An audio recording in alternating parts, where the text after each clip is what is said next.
नेहरू से लेकर राहुल गांधी तक क्या कांग्रेस ने संविधान को सिर्फ एक औजार समझा? प्रधानमंत्री नरेंद्र मोदी ने शनिवार को लोकसभा में संविधान पर चर्चा के दौरान कांग्रेस पर जबरदस्त हमला बोला। उन्होंने एक एक उदाहरण देकर यह समझाने की कोशिश की कि कैसे कांग्रेस ने संविधान की मर्यादा का उल्लंघन किया। सुनिए पीएम मोदी ने क्या कहा। मैं तथ्यों को रखना चाहता हूं। कांग्रेस के एक परिवार ने संविधान को चोट पहुंचाने में कोई कोर कसर नहीं छोड़ी है।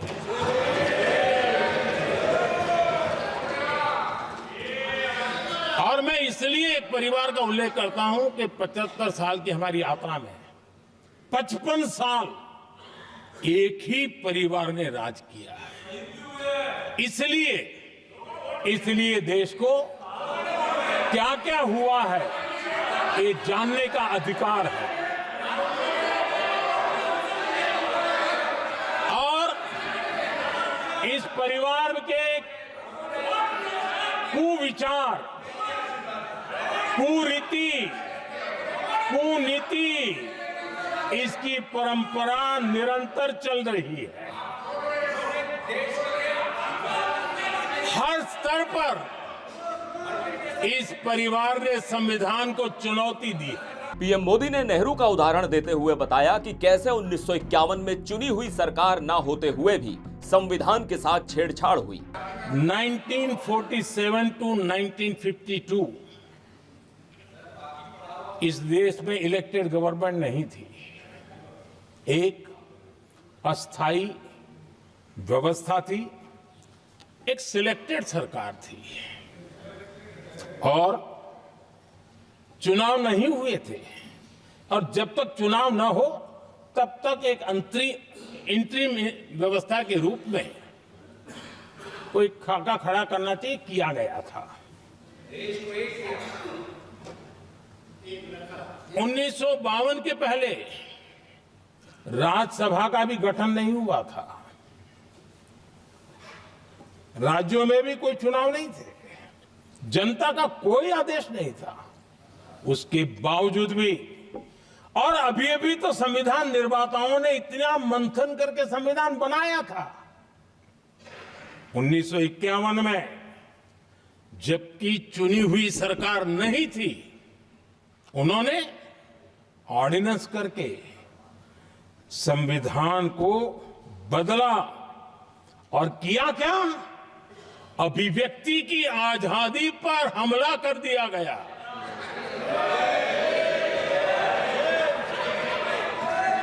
और ये संविधान निर्माताओं का भी अपमान था, क्योंकि ऐसी बातें कोई संविधान सभा में नहीं आई होगी, ऐसा नहीं है। लेकिन वहां उनकी चली नहीं, तो बाद में जैसे ही मौका मिला उन्होंने अभिव्यक्ति की आजादी को, उस पर उन्होंने हथौड़ा मार दिया। और ये संविधान निर्माताओं का घोर अपमान है। अपने मन की चीजें जो संविधान सभा के अंदर नहीं करवा पाए, उन्होंने पिछले दरवाजे से किया, और वो भी चुनी हुई सरकार के वो प्रधानमंत्री नहीं थे, उन्होंने पाप किया था। इतना ही नहीं, आदरणीय सभापति जी, उसी दौरान उस समय के प्रधानमंत्री पंडित नेहरू जी ने मुख्यमंत्रियों को एक चिट्ठी लिखी थी। उस चिट्ठी में उन्होंने लिखा था, नेहरू जी लिखते हैं, अगर संविधान हमारे, आगे नेहरू जी लिखते हैं, अगर संविधान हमारे रास्ते के बीच में आ जाए, ये नेहरू जी लिख रहे हैं, अगर संविधान हमारे रास्ते के बीच में आ जाए, आगे नेहरू जी कह रहे हैं, तो हर हाल में संविधान में परिवर्तन करना चाहिए। ये नेहरू जी ने मुख्यमंत्रियों को चिट्ठी लिखी।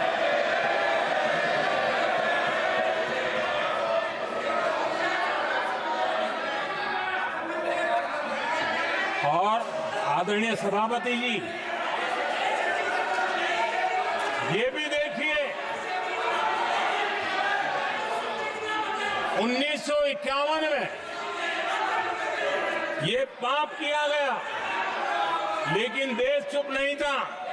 उस समय राष्ट्रपति डॉक्टर राजेंद्र प्रसाद जी ने चेताया ये गलत हो रहा है। उस समय स्पीकर पद पर बैठे हुए हमारे स्पीकर महोदय ने भी पंडित जी को कहा गलत कर रहे हो।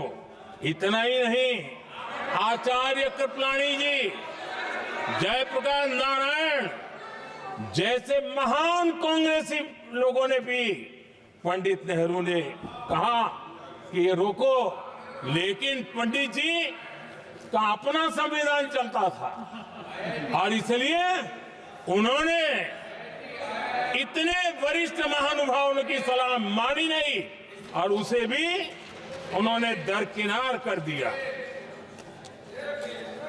और आदरणीय सभापति जी,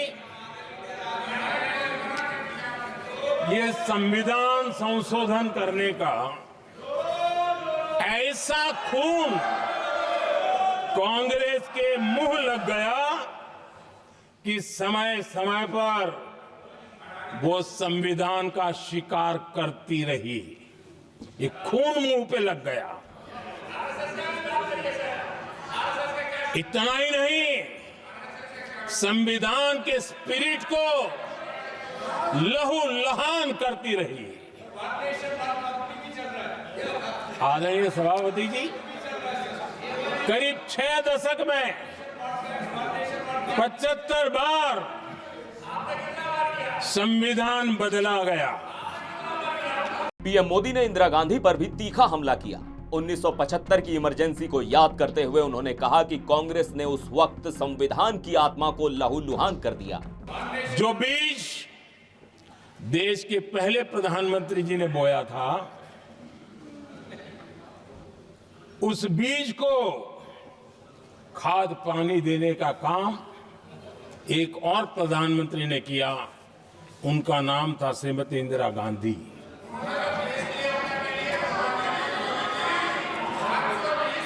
जो पाप पहले प्रधानमंत्री करके गए और जो खून लग गया था 1971 में, सुप्रीम कोर्ट का एक फैसला आया था। उस सुप्रीम कोर्ट के फैसले को संविधान बदल करके पलट दिया गया और 71 में यह संविधान संशोधन किया गया था। और क्या था, उन्होंने हमारे देश की अदालत के पंख काट दिए थे और यहां पर तो किया था कि संसद संविधान के किसी भी आर्टिकल में जो मर्जी पड़े वो कर सकती है और अदालत उसकी तरफ देख भी नहीं सकती है। अदालत के सारे अधिकारों को छीन लिया गया था। ये पाप 1971 में उस समय की प्रधानमंत्री श्रीमती इंदिरा गांधी ने किया था।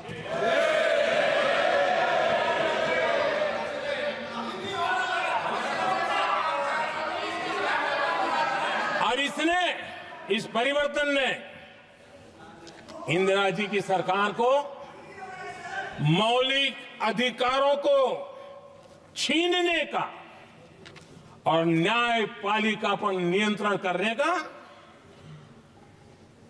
अधिकार दिया, सक्षम बना दिया था। आदरणीय सभापति जी, खून मुंह पे लग गया था, कोई रोकने वाला था नहीं।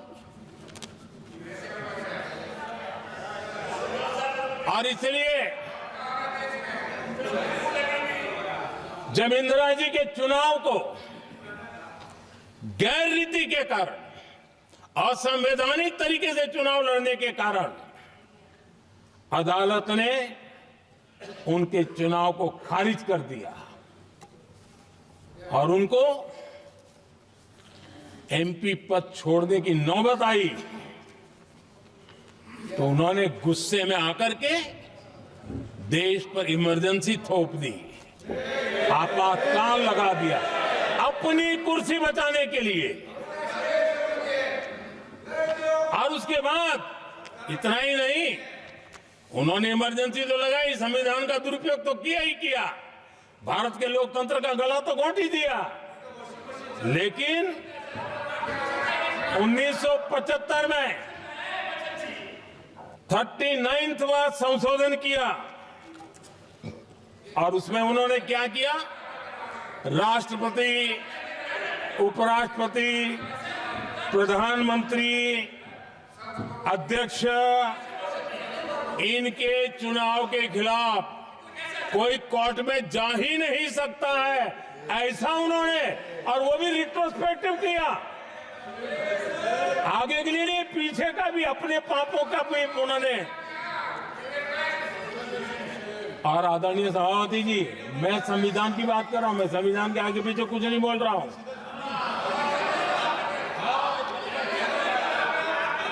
आदरणीय सभापति जी,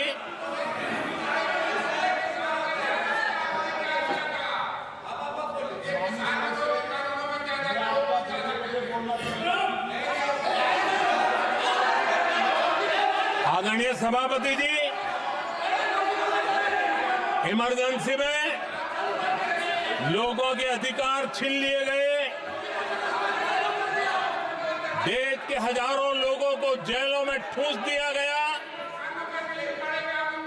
न्यायपालिका का गला घोंट दिया गया, अखबारों की स्वतंत्रता पर ताले लगा दिए गए। इतना ही नहीं, कमिटेड जुडिशरी, इस विचार को उन्होंने पूरी ताकत दी। और इतना ही नहीं, जिस जस्टिस एच.आर. खन्ना ने उनके चुनाव में उनको खिलाफ जो जजमेंट दिया था, वो इतना गुस्सा भरा था कि जब जस्टिस एच.आर. खन्ना, जो सीनियरिटी के आधार पर सुप्रीम कोर्ट के चीफ जस्टिस बनने थे, जिन्होंने संविधान के सम्मान करते हुए उस स्पिरिट से इंदिरा जी को सजा दी थी, उन्होंने मुख्य न्यायाधीश नहीं बनने दिया।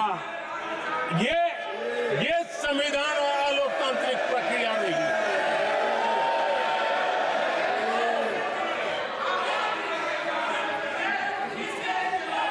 आदरणीय सभापति जी,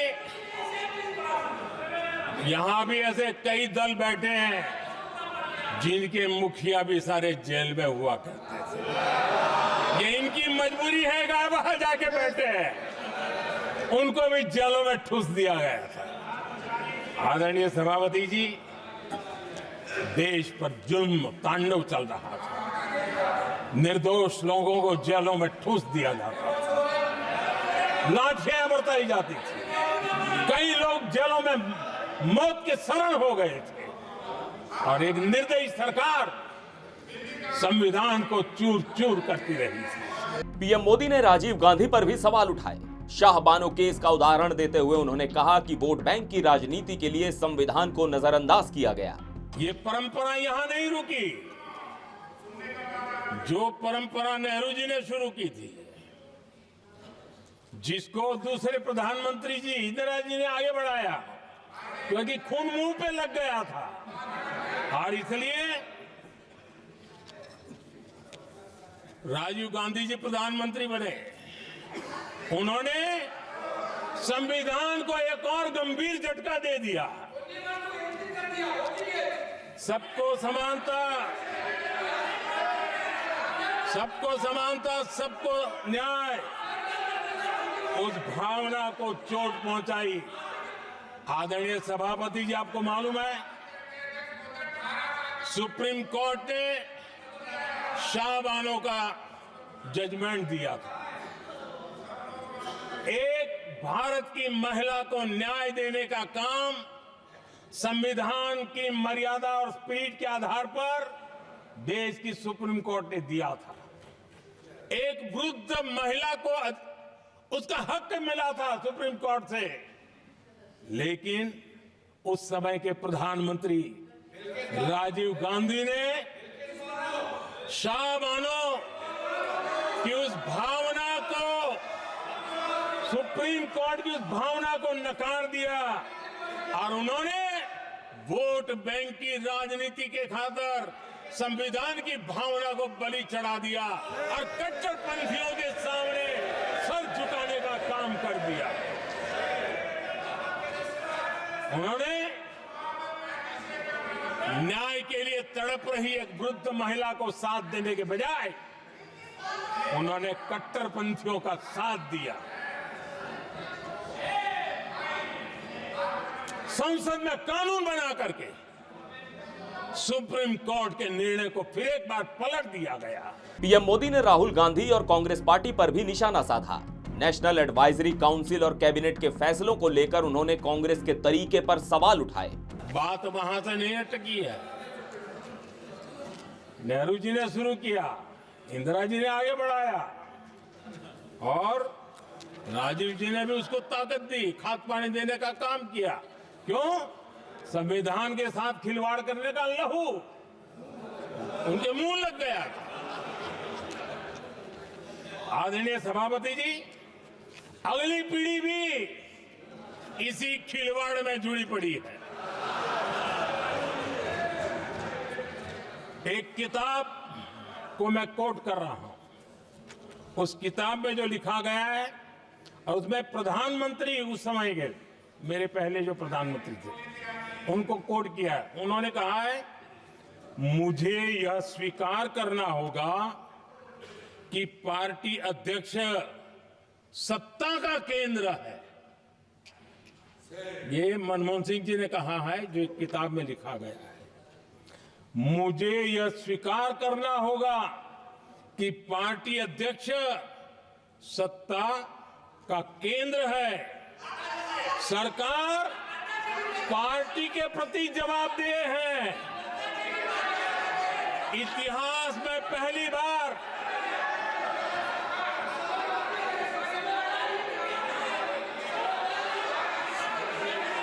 आदरणीय सभापति जी, नहीं, आप सदन इतिहास तरीके से में पहली बार नो, ये तरीका बिल्कुल ठीक नहीं है। सदन के नेता बोल रहे हैं, आपको मर्यादा रखनी चाहिए। ऐसे सदन नहीं चलेगा इस तरीके से, गलत तरीका आपका ये।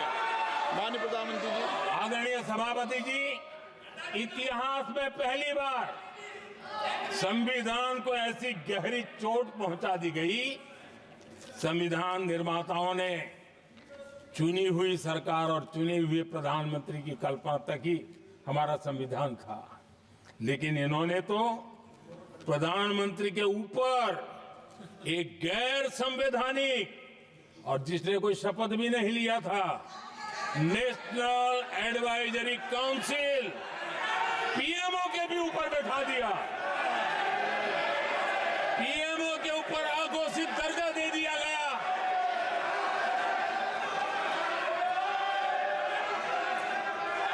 आदरणीय सभापति जी, इतना ही नहीं, और एक पीढ़ी आगे चले और उस पीढ़ी ने क्या किया? भारत के संविधान के तहत देश की जनता जनार्दन सरकार चुनती है और वो सरकार का मुखिया कैबिनेट बनाता है। ये संविधान के तहत है। इस कैबिनेट ने जो निर्णय किया, संविधान का अपमान करने वाले अहंकार से भरे लोगों ने पत्रकारों के सामने कैबिनेट के निर्णय को फाड़ दिया। संविधान को हर मौके पर संविधान के साथ खिलवाड़ करना, संविधान को न मानना, ये जिनकी आदत हो गई थी। और दुर्भाग्य देखिए, एक अहंकारी व्यक्ति कैबिनेट के निर्णय को फाड़ दे और कैबिनेट अपना फैसला बदल दे। ये कौन कौन सी व्यवस्था है? आदरणीय सभापति जी, मैं जो कुछ भी कह रहा हूं वो संविधान के साथ क्या हुआ उसी की बात कर रहा हूं। उस समय करने वाले पात्रों को लेकर किसी को परेशानी होती होगी, लेकिन बात संविधान की है। मेरे मन के और मेरे विचारों को मैं अभिव्यक्त नहीं कर रहा हूं।